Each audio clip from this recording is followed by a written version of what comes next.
Hi అండి. అందరికీ నమస్కారం. తల్లికి వందనం రెండవ విడతకు సంబంధించి ఎట్టకేలకు ఈ విడుదల తేదీనైతే ఖరారు చేయడమైతే జరిగింది. మన విద్యాశాఖ మంత్రి నారా లోకేష్ గారు. అలాగే అర్హుల జాబితా అనేది ఎప్పటినుంచి మనకు వెబ్‌సైట్‌లో అందుబాటులో పెడుతున్నారు? ఏంటి? ఎలిజిబుల్ లిస్ట్ అనేది ఎక్కడికి వెళ్లి చూసుకోవాలి? ఈ అన్ని డౌట్స్‌కి నేను ఒక క్లారిటీగా స్టెప్ బై స్టెప్ అనేది మీకు ఈ వీడియోలో చెప్పడం అయితే జరుగుతుంది. మీరు వీడియోని ఎక్కడ స్కిప్ చేయకుండా చివరిదాకా చూడండి. అప్పుడే మీకు వీడియో అనేది అర్థమవుతుంది ఫ్రెండ్స్.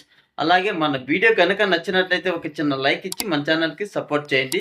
ఇంకా మొట్టమొదటిగా మన ఛానల్‌ని ఎవరైతే చూస్తున్నారో వారు సబ్స్క్రైబ్ కూడా చేసుకోండి. దాని పక్కనే వచ్చే బెల్ ఐకాన్ కూడా ఆల్ యాక్టివేట్ చేసుకుంటే నేను ఏ వీడియో పెట్టినా అందరికంటే ముందుగా మీకు నోటిఫికేషన్ రూపంలో రావడం అయితే జరుగుతుంది ఫ్రెండ్స్.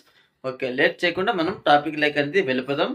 ఈ తల్లికి వందనం రెండవ విడతకు సంబంధించి ఈ నెల 16వ తేదీ నుంచి డబ్బులనేది అర్హులైన వారి బ్యాంక్ ఖాతాలో జమ చేస్తున్నట్లు మనకు విద్యాశాఖ మంత్రి చెప్పడం అయితే జరిగింది ఫ్రెండ్స్.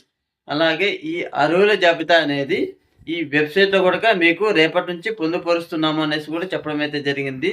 అలాగే మీకు సంబంధించిన గ్రామ వార్డు సచివాలయాల్లో కూడా నోటీస్ బోర్డు డిస్‌ప్లే చేయడం అయితే జరుగుతుందని కూడా చెప్పడం అయితే జరిగింది ఫ్రెండ్స్.